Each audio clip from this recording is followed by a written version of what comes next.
Retornando desse breve intervalo, nós aqui na Assembleia Legislativa, nessa ação proposta pelo deputado André Soares, nesse seminário do glúten, para nós tentarmos, né, viabilizar a colocação de gôndolas separadas nos supermercados com os produtos isentos de glúten e também a semana glúten free. Mas olha, tem bastante coisa bacana acontecendo, não sai daí que você vai adorar. Desenvolvo receitas sem glúten também, pães, bolos. Daí eu indico muitos produtos, porque eu adoro ir ao supermercado, porque eu cozinho, enfim, agora eu trabalho um pouco com isso, eu tenho um programa de rádio que eu falo de saúde e alimentação também. E o que acontece é que eu comecei a indicar muito no meu blog, no meu Instagram, esses produtos, porque hoje em dia tem, mas eu acho que muito mais em São Paulo. Quando você, por exemplo, pessoas de vários lugares me seguem. Então, em outros lugares ainda há uma dificuldade grande e eu sei que isso prejudica a vida de muita gente, porque quando você descobre que você tem uma doença, pode ser grave ou não, uma intolerância à lactose, ao glúten, você tem que mudar os seus hábitos alimentares. E essa mudança exige uma certa dedicação, paciência e estudo. A tua vida não vai ser anulada, mas você tem que buscar outras coisas. Então, eu busco diversas marcas, inclusive a Beladre eu conheço, que tem coisas sem glúten, e existem já vários substitutos para o macarrão. Eu acho que a maior dificuldade para quem tem a doença celíaca ou intolerância ao glúten, de repente, é ir à casa de um amigo, ir à casa de um vizinho, ir a uma festa, porque na sua casa você consegue substituir. Se você for atrás, você consegue achar outros produtos. Eu desenvolvo outras receitas, não faz falta nenhuma na minha vida. Vou ser muito sincera, eu já consegui substituir tudo. Eu sou Tiziana Menezes, eu tenho 38 anos, eu sou celíaca, de uma família de celíacos, a minha mãe, a minha avó também é celíaca. Celíacas são as pessoas que não podem ingerir glúten, porque o glúten faz mal no seu organismo, ele gera reações inflamatórias e faz com que tenhamos uma série de sintomas que prejudiquem o andamento do bom estado da nossa saúde. Além disso, eu sou diretora da Mentor Foods. A Mentor trouxe para o Brasil os produtos da Char, que é hoje a maior empresa do mundo em alimentos sem glúten. É uma empresa que já tem 30 anos e já estava em 50 países e ainda não tinha colocado seus pés no Brasil. A Char hoje é uma referência na produção de alimentos livres de glúten. Ela mantém um centro de pesquisas e um instituto de pesquisa também focado nos estudos glúten relacionados. A gente hoje veio num evento discutir a importância da gente incluir o glúten numa pauta de discussão para acessibilidade de produtos. A gente percebe que uma dieta sem glúten beneficia não só pessoas que tenham a doença celíaca, estuda-se que hoje no Brasil 1 a cada 100 pessoas possam ter doença celíaca, mas não estão diagnosticadas, mas também uma dieta sem glúten beneficia uma série de outras patologias, como o autismo, a própria síndrome do intestino irritável, diabetes de alguns níveis, porque o glúten ele favorece a melhora dos sintomas. Quando você exclui glúten da dieta dessas pessoas, os sintomas dessas outras patologias diminuem ou desaparecem. Então, discutir a importância da gente tornar os produtos sem glúten mais acessíveis, tanto em termos de preço, quanto em acessibilidade física, vai melhorar a vida de uma série de pessoas que hoje têm dificuldade muito grande em seguir uma dieta que, para elas, tem o papel de medicamento. Bom, para conhecer mais a Char, basta visitar o nosso site www.char.com.br. Char a gente escreve SCHAR, char.com.br, ou a nossa página no Facebook, Char BR de Brasil. Prevalência de doença celíaca é polêmica, né, doutor? Fala-se de 1 para cada 100. Porém, essas pessoas não estão todas diagnosticadas, e esse é um outro desafio que nós vivemos.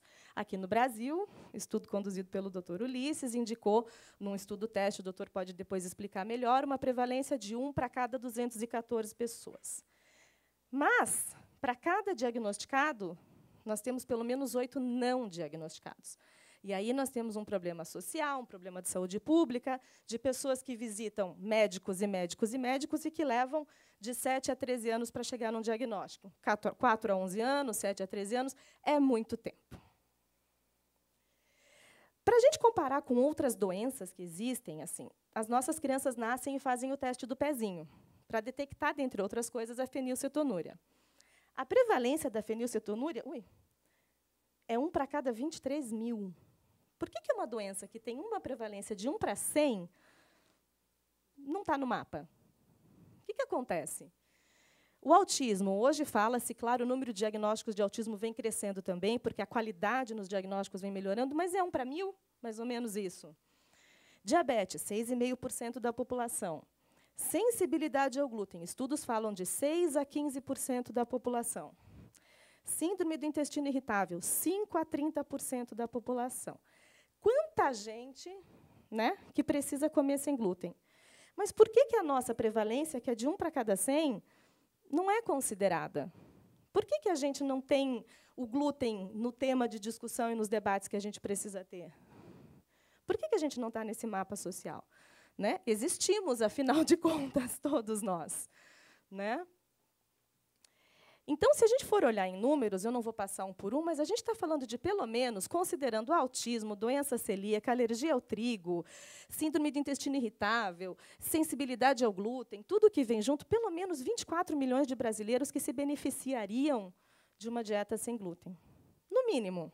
Né? Se a gente não for considerar outras variáveis da doença, como lúpus, como o próprio... Né? Tem outras tantas doenças que a retirada do glúten também melhora sintomas, artrite reumatoide, diabetes de tantos valores, enfim. É muita gente, né? Mesmo todo mundo come produto alimentício. Só que, já que vamos comer produto alimentício, vamos, então, procurar uma indústria, porque a gente parece que é contra a indústria. Não, eu sou a favor da comida, em primeiro lugar, aquela como está na natureza. Mas que existe uma indústria do bem? Existe. Essa a gente precisa valorizar e, principalmente, o que eu costumo fazer, eu costumo divulgar.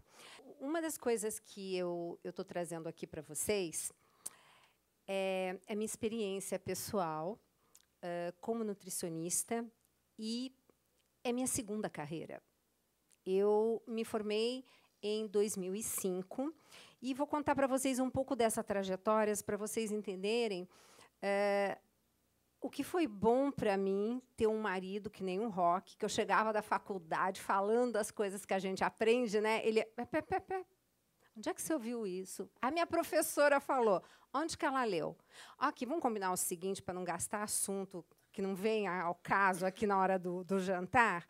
Quando você lê em 3 revistas indexadas de 3 países diferentes, esse estudo, aí a gente volta a conversar. Foi assim que eu aprendi na faculdade a estudar para trazer para casa algumas discussões. Porque a gente fala discussão, parece briga, né? Não, mas é discussão no ambiente científico. Primeira referência vem no século II. Esse médico grego, Arateus de Capadócia, ele descreveu o termo colíacos, que significava a pessoa que sofria do intestino. E depois, o latim, o K foi substituído pelo C, e hoje a gente fala celíacos. Então, pessoa que sofria do intestino. Olha, você vê quanto tempo demorou para a primeira pessoa reconhecer o que era alguma coisa relacionada a glúten. Foi esse Dr. Samuel Jones G., e depois, logo em seguida, um pediatra alemão, que ele observou, olha que interessante, olha, eu acho bonita a ciência por causa disso. Ciência é uma coisa maravilhosa, porque o que a gente fala hoje que não é verdade, amanhã a gente comprova que é verdade. Então, a gente não pode ser fundamentalista. Essa história da gente ficar, não, está errado, você deixa de ser cientista. E olha só, ele observou que, em período de escassez de pães, na Holanda, diminuía muito a doença celíaca. E ele descreveu um surto agudo numa criança em que a mãe descreveu que, quando evitava pães e biscoitos, a pele da criança melhorava. E parece que o doutor, nesse caso, ele não acreditava nisso. A mãe falava para ele, olha, doutor, eu tiro o pão, acontece isso, até uma hora que ele acreditou realmente. Médico tem isso também, né? É meio tapado, às vezes. Eu posso falar da minha classe. Esse doutor alemão, ele percebeu o seguinte, olha, quando os aviões suecos despejavam pães na Holanda, porque na época da Segunda Guerra não tinha trigo, não tinha nada, né? Quando despejavam pão, as crianças com doença celíaca pioravam. E aí ele se convenceu que realmente o glúten é um problema e o fator tóxico está no glúten. O que é a doença celíaca? É uma doença, é uma alteração autoimune com antígenos bem definidos, que é a antitransglutaminase, com mecanismos fisiopatológicos bem estudados, e com diagnóstico estabelecido por teste imunológico e pela biópsia de jejum. Isso é o clássico da doença celíaca que todos devemos saber. E aí eu vou dar 2 casos para vocês, da Isabela e da Dona Flora. A Isabela foi sortuda. A Isabela tem 6 anos, mora no Rio de Janeiro, demorou 3 meses para ser diagnosticada. Ela teve uma diarreia que não parava nunca. A alergista dela falou, vamos testar a doença celíaca. Positivo, começou o diagnóstico. Isabela está ótima. A Dona Flora, por sua vez, com seus 90 anos, sofreu. Quase 20 anos. Ela fez cirurgia de hérnia de hiato, ela foi tratada com intestino irritável, ela foi internada com intoxicação hospitalar, intoxicação alimentar, olha, 15 vezes que ela nos contou, pelo menos. Ela tem osteoporose, anemia, intestino irritável, depressão, diarreia, vômito, cirurgia, um monte de coisas que essa senhora sofreu, e o que ela precisava era tirar o glúten da dieta. Ela sofreu muito. Aí, a mãe da Isabela diz assim, foi diagnosticado rápido, a família não passou por aquele processo horroroso, né, de drama, de trauma. Deixamos de comer fora de casa, né? A Isabela não lê rótulos de produto, mas pergunta se pode comer ou não. A família se adequou e a vida segue. Conseguiram. Rápido diagnóstico. A Dona Flora gasta mais tempo no mercado, tem que ler rótulo por rótulo. A filha tem que levar esta mulher na loja A, na loja B, na loja C, na loja D para conseguir fazer compras. Ela não se sente mais à vontade para comer em restaurante. Ela sofreu 20 anos, gente. 20 anos. Fez muito mal. E está firme e forte, hein? Vou dizer para vocês. Apesar de tudo. Mas ela é um caso extremo. É um caso de muita dificuldade de diagnóstico. Então, a mensagem final que eu queria deixar, na verdade, é conscientização para a gente trabalhar com diagnósticos mais rápidos e mais precisos, com isso uma capacitação da rede de profissionais de saúde, acessibilidade, capacitação e informação aonde eu preciso me alimentar ou fazer minhas compras. Hoje em dia tem, mas eu acho que muito mais em São Paulo. Quando você, por exemplo, pessoas de vários lugares me seguem. Então, em outros lugares ainda há uma dificuldade grande e eu sei que isso prejudica a vida de muita gente, porque quando você descobre que você tem uma doença, pode ser grave ou não, uma intolerância à lactose, ao glúten, você tem que mudar os seus hábitos alimentares. E essa mudança exige uma certa dedicação, paciência e estudo. A tua vida não vai ser anulada, mas você tem que buscar outras coisas. Então, eu busco diversas marcas, inclusive a Beladre eu conheço, que tem coisas sem glúten, e existem já vários substitutos para o macarrão. Eu acho que a maior dificuldade para quem tem a doença celíaca ou intolerância ao glúten, de repente, é ir à casa de um amigo, ir à casa de um vizinho, ir a uma festa, porque na sua casa você consegue substituir. Se você for atrás, você consegue achar outros produtos. Eu desenvolvo outras receitas, não faz falta nenhuma na minha vida. Vou ser muito sincera, eu já consegui substituir tudo. Claro que às vezes você vê um pãozinho francês saindo do forno, dá vontade, mas assim, não mata ninguém. Mas eu acho que a maior dificuldade para quem tem essa doença, primeiro, é descobrir o diagnóstico correto. Porque muitas vezes você vai chegar, o que aconteceu muitas vezes comigo é que eu estava estressada ou que eu estava com alguma intoxicação, e não era isso, com certeza, porque eu fiz esse teste de tirar o glúten e toda vez que eu ingiro uma quantidade grande de glúten, eu vou parar no hospital para tomar soro, enfim, eu tenho 1000 problemas. Então, agora eu quero chegar a um diagnóstico que eu não sei se é uma alergia, uma intolerância, uma doença celíaca, mas o problema é com o glúten.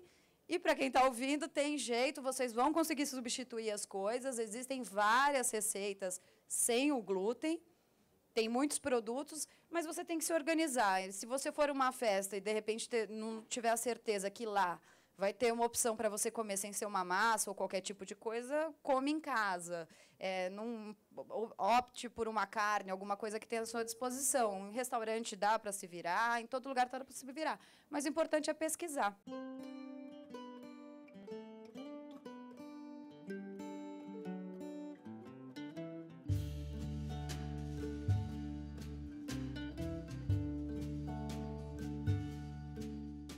E o programa chegando ao fim, né, amor? Foi positivo? Muito positivo, foi muito interessante, né, essa reunião, e eu acho que valeu a pena. Valeu super a pena. E se você não teve a oportunidade de assistir desde o comecinho, não tem problema. Vai lá no blog.cançãonova.com/mais-saúde e terá todos os programas à sua disposição. Nós esperamos o nosso público no próximo Mais Saúde.